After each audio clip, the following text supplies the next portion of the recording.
تاکہ لوگ آپ پر ہر مذہب کے لوگ مطلب پرووائڈڈ کہ وہ کسی بھی مذہب سے تعلق رکھتے ہو. اور بھائی میں آپ کو شکریہ بھی کر دیتا ہوں یار, کیونکہ کل ان کی آواز خراب تھی تو مجھے جو ہے وہ تھوڑا سا سنبھالنا پڑا, اور آج میری آواز بھی خراب ہے اور صبح سویرے یہ انگلی بھی کٹ گئی ہے اور خون بہ رہا تھا زبردست طریقے سے. اب آپ کامنٹ کر کے بتا سکتے ہیں جو اس وقت سوشل میڈیا بھی فالو کریں نا, کہ ایک ٹوٹکا ہے کہ اگر پتی کو اس پر لگایا جائے اور دبا کے رکھا جائے تو خون بلیڈنگ فوراً رک جاتی ہے. یہ صحیح ہے یا غلط؟ اگر غلط ہے تو اس پر بھی بتا دیں, اگر صحیح ہے تو دیکھو بلال, مجھے اتنا پتا ہے کہ نا کوئی بھی چیز اس کو صرف ڈیٹول سے صاف کر کے اس کو جتنا صاف رکھے نا وہ اچھا ہے. کسی بھی دوسری چیز سے وہ انفیکشن یا پھر ایسی چیز بن سکتی ہے کہ بلکہ کچھ لوگ اپنی آنکھوں میں وہ جیسے وہ نہیں ڈال لیتے عرق گلاب, وہ بھی ڈاکٹر منع کرتا ہے. اب ہم اس پہ بھی بات کریں گے کل کے روز یا پھر نیکسٹ ویک پہ, کہ بھئی یہ جو فالتو میں ہر شخص اپنے ٹوٹکے بتاتا ہے نا, اس سے کتنا نقصان ہو سکتا ہے. اس وقت جو ہے وہ ابھی ہمارے پاس وہ ایگزامپلز نہیں ہیں, لیکن آگے بڑھیں گے, کچھ خبروں کو بھی شامل کریں گے, اور بڑی خبریں ہیں, بڑی کارروائیاں ہوئی ہیں. اور اس وقت سیکیورٹی فورسز نے کے پی کے اور بلوچستان کے اندر بھارتی پراکسیز فتنۃ الخوارج اور فتنۃ الہندوستان کے خلاف مختلف کارروائیوں میں 34 خوارج دہشت گردوں کو ہلاک کر دیا ہے. اور آئی ایس پی آر کے مطابق جو سیکیورٹی فورسز ہیں انہوں نے حالیہ دنوں انٹیلیجنس پر کارروائی کی ہے اور 24 فروری کو خیبر پختونخوا میں 4 مقابلوں میں 26 خوارج ہلاک کر دیے ہیں, اور یہ خوارج بھارتی پراکسی فتنہ الخوارج سے وابستہ تھے. آئی ایس پی آر کا کہنا ہے کہ حسن خیل شمالی وزیرستان کے قریب سرحد پار دراندازی کی کوشش ناکام بنا دی گئی ہے. سیکیورٹی فورسز نے درانداز گروہ کو موثر انداز میں نشانہ بنایا اور درست اور مہارت سے کی گئی ایک کارروائی میں ایک خوارج ہلاک ہوا, اور ہلاک خوارج کی شناخت افغان شہری کے طور پر ہوئی, یعنی کہ افغانستان سے ہی خوارج آ رہے ہیں. تانے بانے تو بھارت سے ہی ملتے ہیں, جو بھی مطلب بھارت جو ہے چاہے وہ بلوچستان میں دہشت گردی ہو یا چاہے افغانستان, مطلب پاکستان کو گھیر رہا ہے نا, وہ بیسکلی ہر ایران میں بھی جا کے انسرجنسی کی کوشش کی اس نے, یعنی کہ جتنے بھی پاکستان کی بارڈرز پہ اس کے نیبرنگ کنٹریز ہیں وہ ہر طرح سے پاکستان کو گھیر کر اس میں پاکستان نے کارروائی کی تھی افغانستان پر, اور پھر اس کے بعد آپ نے دیکھا جو بیڈ طالبان ہیں ابھی ہائی الرٹ پر ہے کراچی. کچھ مقامات بتائے گئے ہیں کہ سیکیورٹی بڑھا دی گئی ہے اور چیزیں انڈر کنٹرول ہیں, لیکن کہیں بھی جو ہے وہ لوپ ہولز دینے کا اس وقت معاملہ نہیں ہے. تو سیکیورٹی جو فورسز ہیں وہ کافی ایکٹیو ہوئی ہوئی ہیں. اچھا, جس کے بارے میں ابھی افشین بتا رہی تھی, تو لکی مروت کے اندر خفیہ اطلاع پر انٹیلیجنس بیسڈ آپریشن کیا گیا ہے. شدید فائرنگ کے تبادلے کے بعد 3 خوارج مارے جا چکے ہیں. بنوں کے علاقے کے اندر جو نرمی خیل ہے وہاں پر 2 جھڑپیں ہوئی ہیں, اس کے دوران 10 خوارج ہلاک ہوئے ہیں. میر علی شمالی وزیرستان کے اندر 12 خوارج ہلاک ہوئے ہیں. آئی ایس پی آر نے کنفرمیشن دی ہے کہ جو زوب بلوچستان کے اندر ہے وہاں پر جھڑپ کے دوران فتنۃ الہندوستان کے 8 دہشت گرد ہلاک ہوئے. اب یہ دیکھیں ہماری جو فوج ہے وہ رمضانوں میں بھی کتنی الرٹ ہے, یعنی کہ روزے میں اس حال میں بھی وہ دہشت گردوں سے لڑ رہی ہے, بجائے اس کے کہ روزے میں ہم کتنے ڈھیلے پڑ جاتے ہیں. اور لیکن یہ کہ سلام ہے ہماری پاک. بلکہ ابھی میں ایک بات اور بتا دوں, ہمارے بڑے پیارے دوست تھے اور واقعی اب ہم میں ہیں, وہ ابھی بھی ہیں, یہ نہیں ہیں. ابھی جو افغانستان اور پاکستان کا یہ معاملہ ہوا, جو اٹیک ہوا, تو اس میں لیفٹیننٹ کرنل گل فراز جو ہمارے بڑے پیارے دوست تھے, کراچی میں پوسٹنگ تھی, پھر وہاں چلے گئے تھے, انہوں نے شہادت جو ہے وہ حاصل کر لی ہے, جام شہادت نوش ہو چکے ہیں. تو وہ اب یہ دیکھیں, آپ کے لوگ کہتے ہیں نا کہ صرف سپاہی لیول پر جا رہا ہوتا ہے, آپ دیکھیں کرنل لیول کا شخص بھی فرنٹ بارڈر پر فرنٹ لائن پہ جو ہے وہ ہوتا ہے لڑنے کے لیے, اور جانوں کا نذرانہ پیش کرتے ہیں. نیکسٹ ٹاپ سٹوری آپ کو بتائیں گے. ابابیل اسکواڈ پر دہشت گرد حملے میں شہید ہونے والے 4 پولیس اہلکاروں کی نماز جنازہ پولیس لائنز باجوڑ میں پورے سرکاری اعزاز کے ساتھ ادا کی گئی ہے.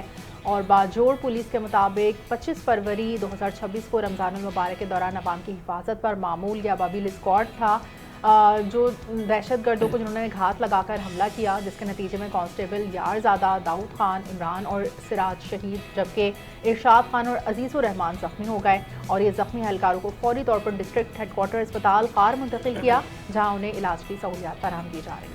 بالکل ایسا ہی ہے. اور نماز جنازہ کے اندر commandant Bajaur scouts, deputy commissioner S P investigation, police اور سول افسران اور عمائدین علاقہ اور سول سوسائٹی کے جو نمائندے ہیں نا, انہوں نے بڑی تعداد کے اندر شرکت کی. اس موقع پر پولیس کے چاق و چوبند دستے نے شہداء کو سلامی پیش کی, جو کہ ہمیشہ ہوتا ہے, جبکہ تابوتوں پر پھول رکھ کر خراج عقیدت بھی پیش کیا گیا, اور ملک اور قوم کی سلامتی کے لیے اس موقع پر خصوصی دعائیں بھی مانگی. بالکل آگے بڑھیں اور آپ کو کچھ بتائیں وفاقی وزیر داخلہ محسن نقوی کے حوالے سے, جنہوں نے کہا ہے کہ پاکستان اپنی ہنرمند اور غیر ہنرمند افرادی قوت یورپی ممالک بھیجنے کے لیے تیار، یعنی اسکلڈ اور نان اسکلڈ جو ہماری ورک فورس ہوتی ہے وہ یورپین ممالک کو بھیجنے کے لیے تیار ہے. اور محسن نقوی کی قیادت میں پاکستانی وفد نے روم میں منعقد ایک مائیگریشن ڈائیلاگ ہوا ہے، اس میں شرکت کی ہے، جس میں اٹالین، ہسپانوی، یونانی یہ سب ہم سب موجود تھے.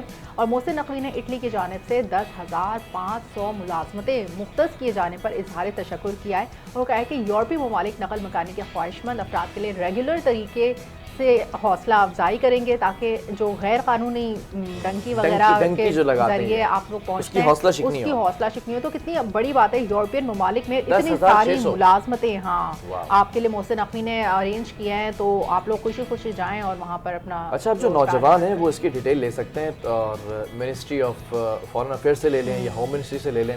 یونان اور اسپین کے وزراء نے یقین دہانی کرائی ہے کہ وہ پاکستانیوں کو ملازمتوں کے مواقع دیں گے. حکام نے اس بات کو انڈوس کیا ہے اور سراہا بھی ہے کہ سمندر کے راستے پاکستانیوں کی غیر قانونی جو ڈنکی مار کے جاتے تھے نا یورپ، وہ جو چیز ہے یہ آمد کے اندر کمی بھی آئی ہے. It's a good thing, it's a very good thing. Pakistan میں نہ صرف انویسٹمنٹ آ رہی ہے بلکہ پاکستان کی جو ورک فورس ہے وہ دوسری جگہوں پر. آپ کو یاد ہے قطر نے بھی اسی طرح پالیسی ریوائو کی تھی، وہ بھی اسی طرح ملازمتیں دے رہا ہے. اور ابھی دبئی کے اندر، سعودیہ کے اندر بھی وہاں پر بھی وہ ویزے کا مسئلہ نہیں ہے. ہاں، اگر اس طرح کے لوگوں کو روکیں گے جو وہاں پر بیگنگ کلچر انٹروڈیوس کروا کے پاکستان کا نام بدنام کر کے آ چکے ہیں، لیکن اب باقی سب کے لیے مواقع ہیں. نیکسٹ ٹاپ سٹوری شامل کریں گے اور آئی ایم ایف کا ذکر کر لیں گے. کچھ آئی ایم ایف نے امریکہ پر زور دیا ہے کہ وہ اپنے تجارتی شراکت داروں کے ساتھ تعاون بڑھاتے ہوئے تجارتی پابندیاں اور رکاوٹیں کم کریں. آئی ایم ایف نے مطالبہ کیا ہے کہ وہ امریکہ کو چاہیے کہ شراکت دار ممالک کے ساتھ مل کر تجارتی رکاوٹیں کم کرنے کے لیے عملی اور مؤثر اقدامات کرے تاکہ جو عالمی تجارت ہے اس میں استحکام لایا جائے. یہ if I'm not wrong اسی کی بات ہو رہی ہے جو ہر جگہ ٹیرف بڑھا دیتے ہیں یہ لوگ.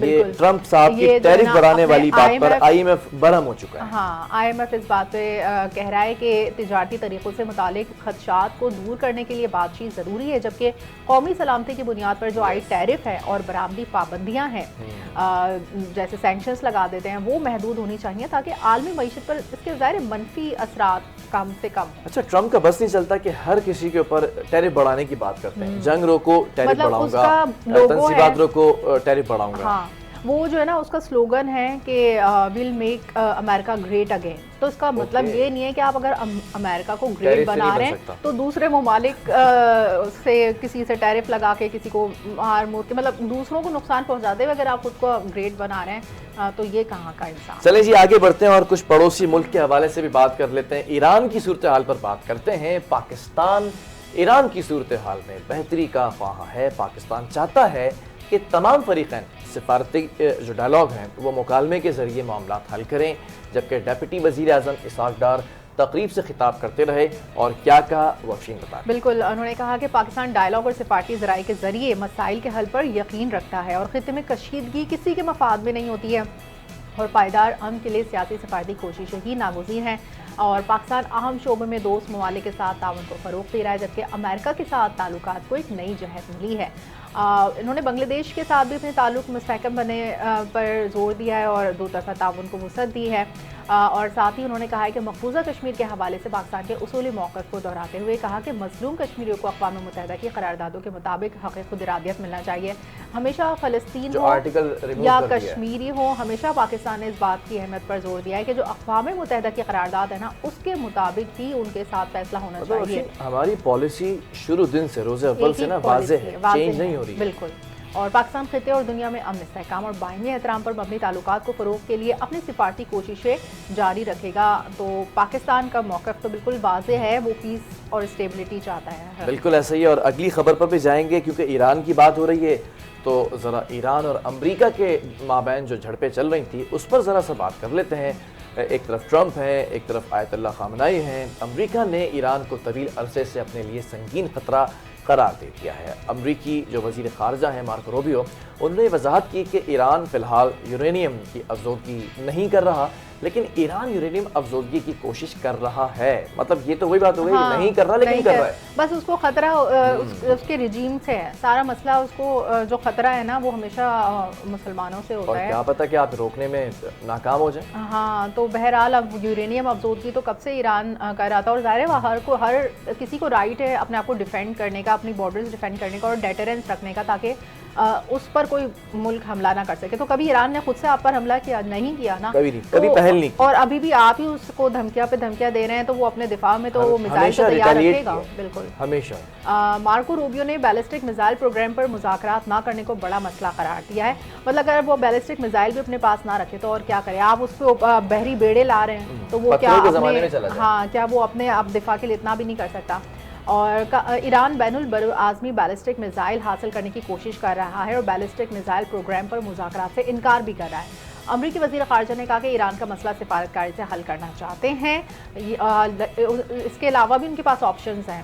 اسی طرح مطلب وہ بات کرتے ہیں کہ بھائی ہم سفارتکاری سے مسئلہ حل کرنا چاہتے ہیں لیکن ہمارے پاس اور آپشنز بھی ہیں. صدر ٹرمپ چاہتے ہیں کہ وہی آپشن ہے جو بحری بیڑا کھڑا کیا ہوا ہے سمندر کے اندر. دوسری جانب جو امریکی نائب صدر جے ڈی وینس ہیں, انہوں نے کہا ہے کہ ایران کو متنبہ کرتے ہوئے کہا ہے کہ امریکہ کی فوجی کارروائی سے متعلق دھمکیوں کو سنجیدگی سے لیا جائے. اور صدر ٹرمپ ایران کے مسئلے کو وہی بات کہ سفارتی حل چاہتے ہیں, لیکن امریکہ کے پاس دیگر آپشنز بھی موجود ہیں. دیگر آپشنز کے اندر ایک ہی آپشن ہے جو آپ نے وینیزویلا میں کیا, جو آپ ماضی کے اندر دیگر ممالک افغانستان میں بھی یہی سب کر کے. اچھا افغانستان میں جو ان کا انہوں نے جو کچھ افغانستان کے ساتھ کیا, جب تک یہ کیا تو کیا اس سے ان کو جو ان کے موٹیوز ہیں وہ ان کے اچیو ہو پائے, کیا ان کو مل سکا؟ بہت کچھ سیکھا, اس لیے یہ فوراً ایران میں جا نہیں رہے. امریکہ اور ایران کے درمیان مذاکرات کا تیسرا دور آج جنیوا میں ہوگا اور جوہری مذاکرات عمان کی ثالثی کے اندر ہوں گے. یہ ثالث بنایا گیا عمان کو. ایرانی وزیر خارجہ عباس عراقچی مذاکراتی ٹیم کے سربراہ بتائے جا رہے ہیں کہ وہ اس کو لیڈ کریں گے. بالکل. قائم مقام قانونی امور کے اعلیٰ عہدیدار اور جوہری ماہرین بھی اس میں شامل ہوں گے. امریکہ کی جانب سے خصوصی ایلچی اسٹیو وٹکوف, سابق مشیر جیریڈ کشنر اور director general international atomic energy agency کا بھی مذاکرات میں شرکت کا امکان ہے. اور مذاکرات میں ایران کے جوہری پروگرام کی حدود اور نگرانی, ایران کی یورینیم افزودگی سے متعلق بات ہوگی, اور جتنے بھی ان کے پرانے جوہری معاہدے تھے اس کا دوبارہ اطلاق یا نیا فریم ورک, اعتماد سازی کے اقدامات کے سلسلے میں شرائط, یہ سب زیر بحث آئیں گی. بالکل. اور ایران کی جانب سے مذاکرات سے قبل ایک تفصیلی تحریری مسودہ تیار کر لیا گیا ہے جس میں وضاحت کی گئی ہے جوہری صلاحیت کو غیر مسلح عوامی سہولت تک رکھنے کی یقین دہانی, اس کی تجویز شامل ہے. جبکہ امریکی خدشات یا شرائط کی منظوری کے لیے یہ مسودہ بہت امپورٹنٹ اس وقت سمجھا جا رہا ہے کہ اس کو پیش کیا جائے گا. اسی کے اوپر ڈائلاگ جو ہے وہ سٹارٹ ہوں گے. ایگزیکٹلی.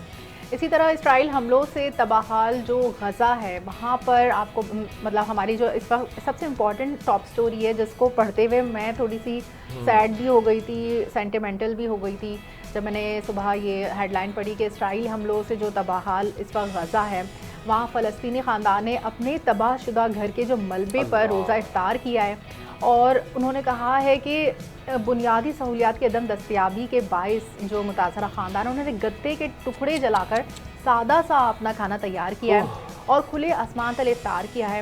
اور آپ یہ دیکھیں مطلب سب نے مل جل کر ایک ہی ٹیبل رکھی, ہر کوئی اپنا الگ الگ کھانا لے کر نہیں بیٹھا ہوا, سب اوور آل مل کر ایک کمیونٹی کی فارم میں, اور تھوڑی سی سجاوٹ بھی کی ہے اسی ملبے پر.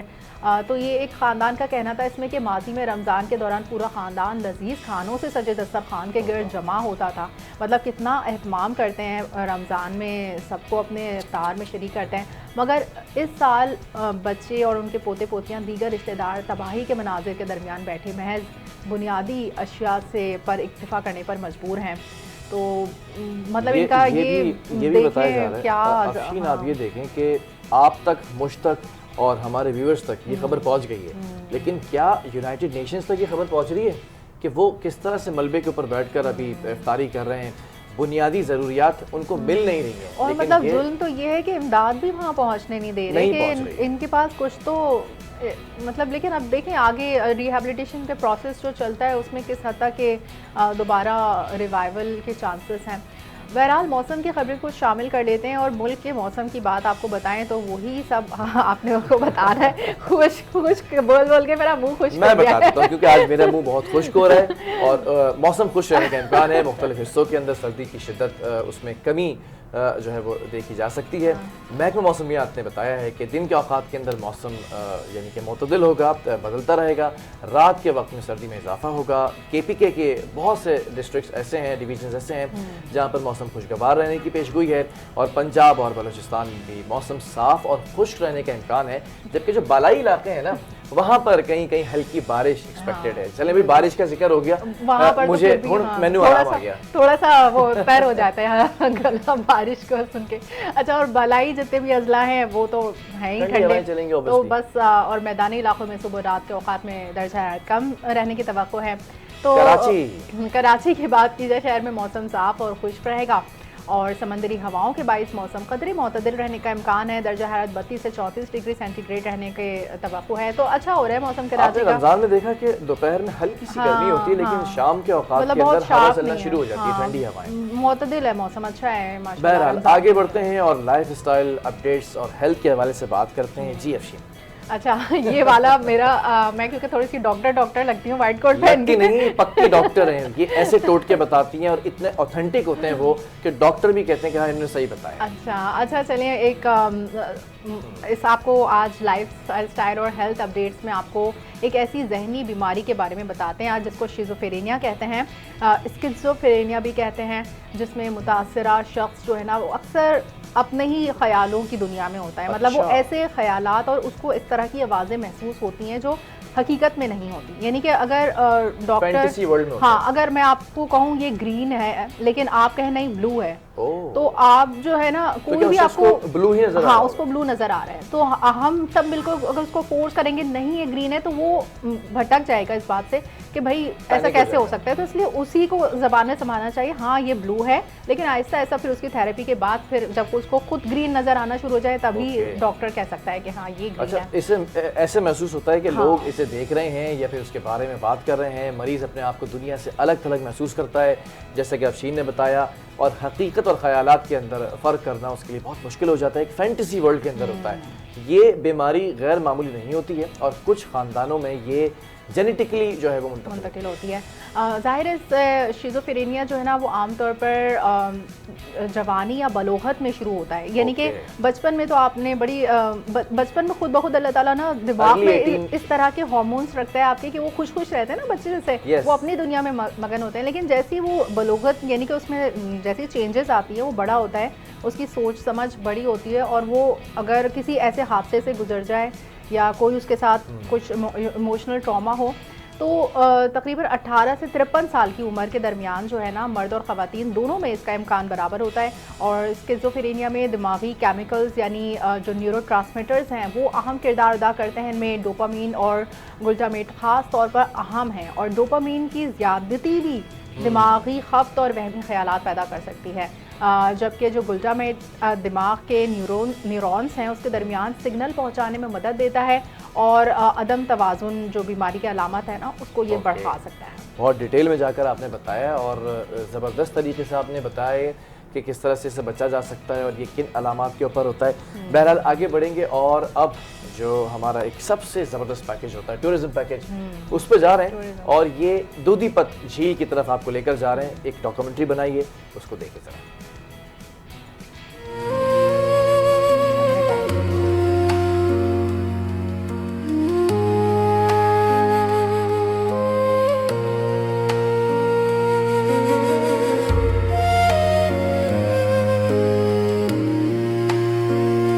دودھی پتسر جھیل لولوسر نیشنل پارک میں وادی کاغان ضلع مانسہرہ خیبر پختونخوا میں واقع ہے اور یہ پاکستان کے بلند ترین اور دلکش جھیلوں میں شمار ہوتی ہے۔ جھیل تقریباً 3700 میٹر کی بلندی پر واقع ہے، جبکہ بعض ذرائع اس کی بلندی 3900 میٹر کے قریب بھی بتاتے ہیں۔ جھیل اپنی شفاف نیلگوں پانی اور ارد گرد برف پوش پہاڑوں کی وجہ سے سیاحوں کے لیے خاص کشش رکھتی ہے۔ دودھی پتسر تک رسائی کے لیے ناران سے تقریباً 50 کلومیٹر کا سفر طے کرنا پڑتا ہے۔ اس راستے پر 20 بیسر مقام موجود ہیں جو تقریباً 3200 میٹر کی بلندی پر ہے۔ بیسر خود میں بھی قدرتی حسن سے مالا مال ہے اور یہ مقام جھیل کے بیس پوائنٹ کے طور پر سیاحوں کے لیے بہت اہمیت رکھتا ہے۔ بیسر کے علاقے میں وقت کے ساتھ سیاحتی سہولیات جیسے کھوکھے، ہوٹل اور دیگر سہولتیں قائم ہو چکی ہیں۔